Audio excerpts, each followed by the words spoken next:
돈을 적게 벌거나 못 벌 수는 있겠죠. 근데 확실한 단 한 가지는 절대 돈을 잃을 수는 없는 사업입니다.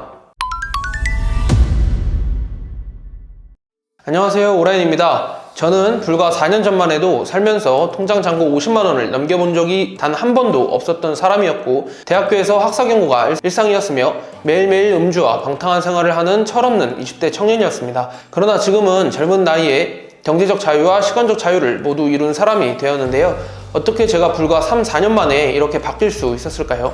그건 바로 2022년 3월에 시작한 해외 구매 대행, 그 중에서도 일본 구매 대행 때문인데요.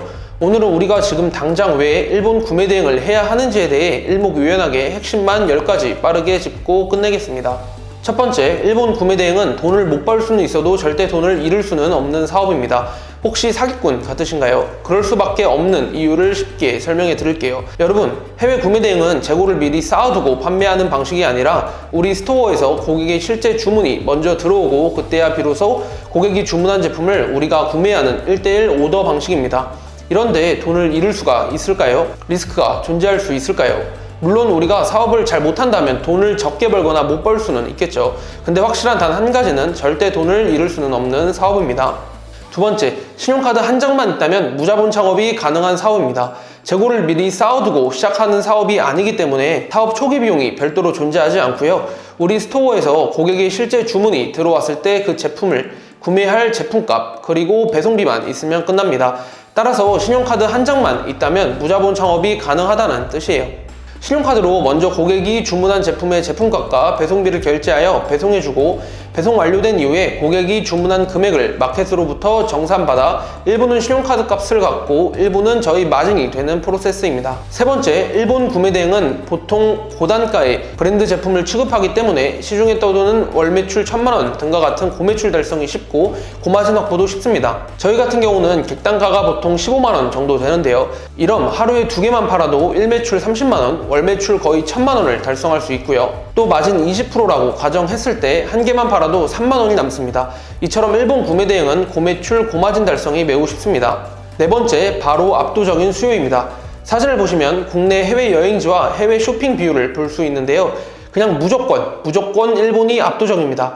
여러분, 중국 여행 가는 친구나 지인에게 올 때 뭐 사다 달라는 적 있으신가요? 거의 없죠. 근데 반면에 일본 여행 가는 친구나 지인에게는 동전파스 사다줘, 이천원 라면 사다줘, 로이스 초콜릿 사다줘 이러잖아요. 수요가 이렇게 명확한데 중구대 하실 건가요? 일구대 하실 건가요? 다섯 번째, 경쟁이 사실상 없는 블루오션입니다. 여러분, 중국 구매대행 같은 경우는 소싱처가 바로 타오바오 이거 한 개가 전부입니다. 이게 무슨 뜻이냐면 모든 국내 구매대행 업체가 전부 타오바오에서만 소싱을 한다는 뜻이에요. 그럼 무슨 일이 발생할까요? 모든 업체들이 똑같은 물건을 가져와 판매한다는 뜻이고, 그럼 결국에 남는 건 100원, 200원 낮춰서 파는 가격 경쟁, 재고 싸움, 이게 전부입니다. 근데 아시는 분들은 아시겠지만 일본은 매우 폐쇄적인 국가입니다. 따라서 대부분의 셀러들이 중국의 타오바오처럼 일본에서는 아마존 혹은 라쿠텐에서만 소싱을 해요. 폐쇄적인 국가이기 때문에 나만의 시크릿 사이트를 발굴하거나 현지 도매 루트를 뚫는 게 매우 어려워서 못하는 거예요. 근데 만약 나만의 시크릿 사이트를 수집하고 현지 도매 루트를 뚫는다면 진짜 게임 끝납니다. 남들 전부 다 아마존, 라쿠텐에서만 소싱할 때 우리는 남들이 절대 가져올 수 없는 물건을 소싱하고 남들이 절대 가져올 수 없는 가격에 판매하는 것입니다. 이런 블루오션이 과연 있을까요? 실제로 저희 회사 같은 경우는 약 200개의 시크릿 소싱처를 가지고 있으며 현지 도매 루트까지 뚫었습니다. 사진을 보시면 누구나 알만한 라코스테, 디키즈, 칸골, 헌터 등과 같은 수백 개, 수천 개의 글로벌 브랜드 제품을 저희는 기본 30%에서 40% 싸게 가져오고 있습니다. 이런데 아마존 라쿠텐에서만 소싱하는 국내 셀러들과 경쟁 자체가 될까요? 의미가 전혀 없겠죠. 참고로 시크릿 사이트나 현지 도매업자의 경우 희소성이라는 게 존재할 수밖에 없기 때문에 저희 수강생 한정으로만 제공하고 있습니다. 여섯 번째, 일본 구매대행의 경우 99% 정품 브랜드를 취급하기 때문에 중국 구매대행과 달리 가품 걱정이나 지재권 걱정 등을 할 일이 전혀 없습니다. 이 부분도 큰 장점 중 하나가 되겠죠. 일곱 번째, 고객들이 과연 왜 빠른 국내 배송을 납두고 굳이 저희와 같은 해외 구매대행 업자에게 물건을 살까요? 정답은 매우 간단합니다. 바로 국내보다 싸기 때문이죠. 긴 말하지 않고 바로 넘어갈게요. 여덟 번째, 중국 구매대행과 비교했을 때 블랙 컨슈머, 진상 등 CS가 현저히 적고 훨씬 편합니다. 왜냐하면 퀄리티 낮은 노브랜드 중국 제품과 달리 일본 구매대행에서는 정품 브랜드를 취급하기 때문에 CS나 클레임 걱정이 무의미하죠. 9번째, 마케팅이 필요 없습니다. 왜 그럴까요? 여러분, 나이키, 아디다스, 아식스와 같은 브랜드 모르는 사람이 있을까요? 있다면 얼마나 될까요?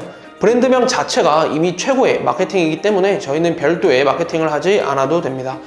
마지막으로 10번째, 상세 페이지 또한 절대 공들일 필요가 없습니다. 예시를 하나 들어보도록 할게요. 여러분, 나이키, 아디다스, 아식스 설명이 필요할까요? 나이키 에어포스 모르는 사람이 있나요? 브랜드 하나로 이미 제품 설명이 다 끝난 거예요. 우리는 상세 페이지로 귀찮게 제품을 설명할 필요가 없습니다. 이렇게 일본 구매 대행의 장점 10가지에 대해 우리가 왜 지금 당장 일본 구매 대행을 시작해야 하는지에 대해 설명해 드렸는데요. 이제 선택은 여러분들의 몫입니다. 야근 수당보다 더 나은 부업을 찾고 계신 분, 하루 1시간 투자해서 용돈 벌고 싶은 육아맘, 취업보다 첫 창업으로 현실 월급을 뛰어넘고 싶은 분, 하루 1시간만 일하는 자동화 수익 구조를 원하시는 분, 늘어난 대출에 월급만으로 답이 없다고 느끼는 직장인 여러분, 은퇴를 앞두고 새로운 수익원을 찾는 분 모두 도전해 보셨으면 좋겠습니다. 오늘 영상은 여기까지 하는 걸로 하고요. 영상이 도움이 되셨다면 좋아요와 구독 부탁드립니다. 감사합니다.